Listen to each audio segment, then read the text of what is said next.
স্বাস্থ্য অধিদপ্তরের নিয়মিত বুলেটিনে জানানো হয় ২৪ ঘন্টায় নতুন করে ১৮,৪৯৮টি নমুনা পরীক্ষায় ৩,৮৬৮ জনের দেহে করোনা ভাইরাস শনাক্ত হয়েছে। গত ২৪ ঘন্টায় যা পরীক্ষা হয়েছে তাতে শনাক্ত হয়েছে ৩,৮৬৮টি।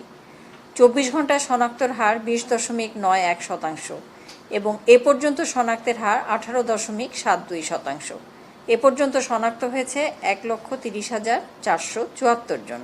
২৪ ঘন্টায় মৃত্যুবরণ করেছেন ৪০ জন এবং এ পর্যন্ত ১,৬৬১ জন। শনাক্ত বিবেচনায় মৃত্যুর হার ১.২৭%।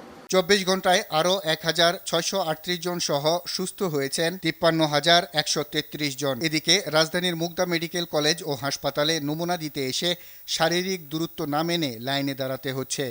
অনেকে আবার রিপোর্ট পেতে কয়েকদিন লেগে যাওয়ার অভিযোগ করেন। আজকে আমার ৭ দিন হয়ে গেছে, এখন আসছি 4:30 বাজে সিরিয়াল দিচ্ছি।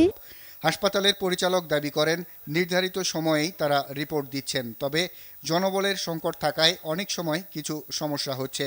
তো যে জনবল ছিল নন কোভিড হসপিটালে, ওই জনবল দিয়ে কোভিড হসপিটালের সার্ভিস দিতে গেলে আমাদের জনবল আরও লাগবে। নারায়ণগঞ্জের কয়েকটি হাসপাতালে ঘুরে ভর্তি করাতে না পেরে এই রোগীকে মুগদা হাসপাতালে আনা হয়, কিন্তু অ্যাম্বুলেন্সেই অক্সিজেন লাগানো অবস্থায় মুখ দিয়ে রক্ত আসে তার। পরে পরীক্ষা নিরীক্ষা করে জানানো হয় রোগীর আগেই মৃত্যু হয়েছে। করোনা চিকিৎসার জন্য নির্ধারিত কুর্মিটোলা হাসপাতালেও স্বাস্থ্যকর্মী সংকটের অভিযোগ করলেন রোগীর স্বজনরা। নন পজিটিভ করোনা রোগীর জন্য আলাদা ওয়ার্ড দাবি করেন তারা। আর বাদল, RTV, ঢাকা।